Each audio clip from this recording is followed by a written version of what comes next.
friend, my sister, Crystal Tillman, she put her foot up me, and she made this happen. Wow. She is an editor.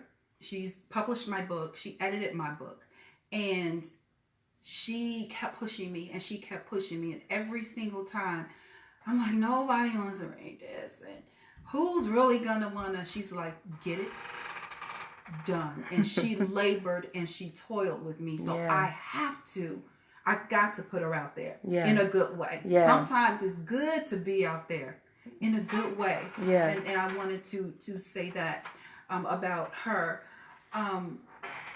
But as far as the book is concerned, it is just like the subtitle says, questioning life from a different perspective. And I really would like to share where all of this came from. I don't know why. I don't know how. Okay, let me take that back. Yes, I do. Yes, I do. It's called divine calling and purpose and assignment.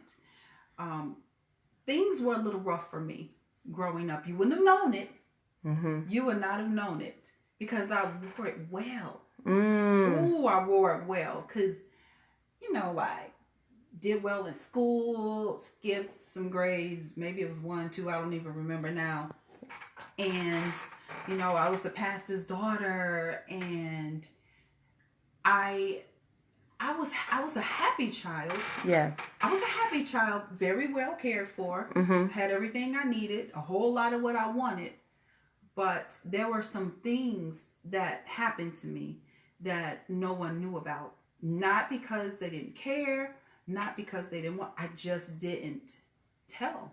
I just didn't say anything because I've always been a person that didn't want to burden other people with my stuff ever since childhood. So I always thought that I could deal with everything myself. And those things, as we know, especially those of us in psychology, we know that those things don't disappear. They don't go away. Our childhood trauma or any trauma that we experience at any point in our lives, it doesn't disappear. It's not biodegradable. It's there. And it goes into our subconscious, what I call our mental Rolodex, what I call our file cabinet. And it is located in our subconscious mind, and our experiences all go there. It's like a factory. They just get sent down there and they sit there. They sit there. Yes, they do. And then we have our conscious mind, and our conscious mind is the part of us that is the face. So it's the short-term memory. It's the stuff that's right now, and it processes and it makes our decisions for the right now. And so I had so much stuff piled on top of stuff. But I mean, I'm telling you, the papers were falling out the file cabinet. I couldn't even close it after a while. And what I did not understand growing up is that it began to skew and change my perspective on life. So whereas before certain things happen, and then before they began to happen in sort of a progression, I had a very bright, a very positive, and a very winning victor attitude toward life. I was excited, and I was all of these things. But then, of course, it's those little pieces of darkness. I call them little pieces of darkness. Started to come in, and those things happened, and I didn't know how to deal with them, and I had no help dealing with them because I didn't ask for the help to deal with them. I noticed that the way that I saw life, it began to change, and it was harder and harder for me to see that sunlight. And so I began to subconsciously, unbeknownst to me, somewhere in the recesses of my mind, I began to develop a victim mentality because I felt like I was always the victim. Things were always happening to me. And they did. But what I didn't understand was that just because things happen to you doesn't mean that you have to continue to sit and dwell in that. Your mind is the battlefield. There's a reason why Joyce Myers talks about the battlefield of the mind. Because that's where the battle takes place. And when things happen to you, they have to hit your mind first. Your mind is the first thing that realizes that something has happened to you. And so you have the control. You have the, and that is what this book, that's what this is about. Yes. You have the control on your perspective and how you choose to see things and how you choose to allow things to affect you. But there is a process. Yes. Because we as human beings, because of this pathological society that we live in, that, you know, is always trying to put all this pressure on us, the superficialness and, you know, get it now, get it good, get it now. And if you don't have this and you don't have that, then you're less worthy. If you don't look like this, then you're less worthy. And our attentions and our focus is always on something superficial other than things that feed our spirit and our soul, our minds and our hearts and our bodies a lot of times. Yes. We become caught up in that. So we it's like a maze. It's like that matrix, right? Yeah.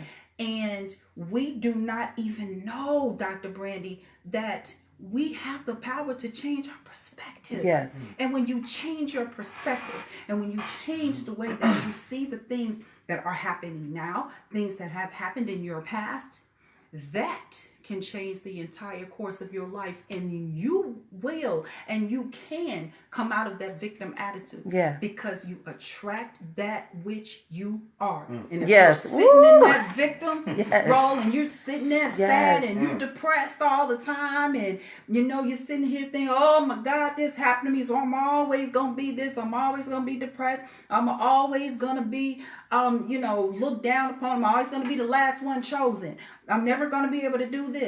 I didn't do well in school, so I'm never going to be able to do well in school. And, you know, I got a divorce, so nobody's going to want to marry me. I'm a single mother. I might have 1, 2, 3, 4, 7, 8, not M's in your bank account, children, okay? That nobody is going to want you. But that's you. Yeah. See, all that is coming from that subconscious mind, those file cabinets sending those negative lies up into your mind. Yes. But the moment that we begin to take control of how we see things, that is perspective. Yes. Everything will change, because the words that you speak, when you speak your speech, it's going to be different. Yes. The way you move is going to change. Yes. Yeah. The way you move is going to change. The things you tolerate are going to change. Right. The positions you face yourself in, you find yourself in, those things are going to change. You will begin to deliberately change your atmosphere. Yes. Yes. From negative to positive. Certain things you ain't going to have around you. You're going to be cutting stuff short. And you're going to be cutting people short left and right, because you will understand that you have a destiny. Yes. And a purpose. Yes. And you will not walk around purposeless. Yes. And confused. Yes. Yes. And dismal in this thing. You can win this thing, people. Change your mind and you will change your lot in life. Everything will change, because again, you attract that which you are. If you put out victim vibes and negative vibes and, you know, just darkness, then the darkness is gonna follow you. You put out confusion. Oh, I had to learn it myself, Jesus. You put out confusion and all of that stuff, that's what's going to follow you. You walk in poverty, you put out poverty vibes, that's why that stuff is going, whatever you pull out is what's going to follow you, like a little bitty baby learning how to walk right at your heels. Right. So that's the purpose of this book. 21 days is a reason why there's 21 entries in this book. Yes. Because they say, who's they, that it takes 21 days to form a new habit. That's why this is delivered 21 days. So every single day you can read under, there's different headings. Yeah. And you read and it just, listen, I'm not here to tell anybody how to think. I'm not not Iyanla Vanzant. I ain't trying to fix anybody's life, because Lord in heaven knows that I'm trying to get mine together. But what I can tell you is this. From a person who has tried to commit suicide 4 times, the last time was pretty doggone successful. See, this is what people don't know about me. They see, I can't tell you, oh, you're so pretty. Oh, you're so smart. Oh, you done this. Oh, you done that. You teach the children. Oh, you know, you're so talented. I almost wasn't here several times. Yeah. Because nobody knew. Yeah. Nobody knew. And I didn't know how to take control of my mind to pull myself out. Yeah.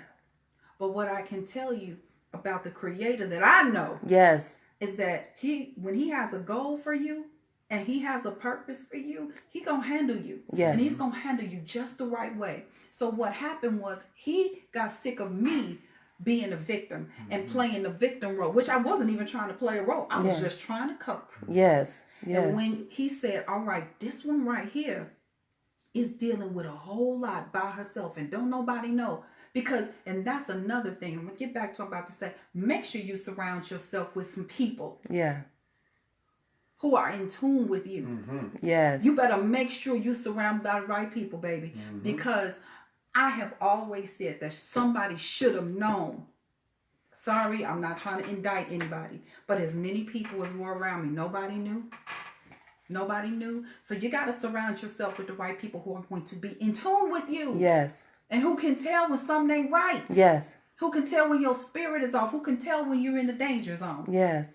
I just had to insert that in right there. Oh, yeah. I had to do that. But as a person who really dealt with a lot of trauma that nobody knew about, nobody picked up on, God said, all right, this one right here, I'm gonna have to put her through some stuff. Mm-hmm. Like, we got to go to Navy SEALs for this one. Oh, okay. We got to do special ops training with this one because it's a whole lot of stuff that's going on, like down in there, and I got so much to clean up.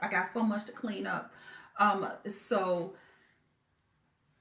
it is absolutely imperative that you be willing and transparent in order to walk the journey of this book, because you're going to have to tell some truth. Ooh, yes. About yourself. Self-examination. Truth, transparency, and truth. Yes.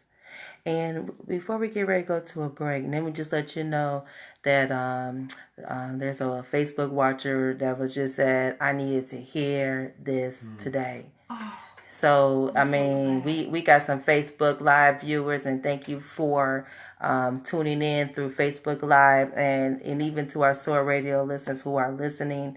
When we come back, we're still going to have author Lisa Butler here. We're going to talk about what does it take for a person to have the courage to just ask, as well as being supportive, being a friend that's supportive within the circle. What does it take to detect the mood swings and that, and what can parents do, especially when your children is going through this, or you're a teacher and your student. What are some of the signs to detect that? Absolutely. And it does take training. It does take staying relevant on the new information that's out there, but who you never know when you might be that right person at the right time to help that person snap out of it, or help that person through their challenge. But so radio listeners, we'll be right back.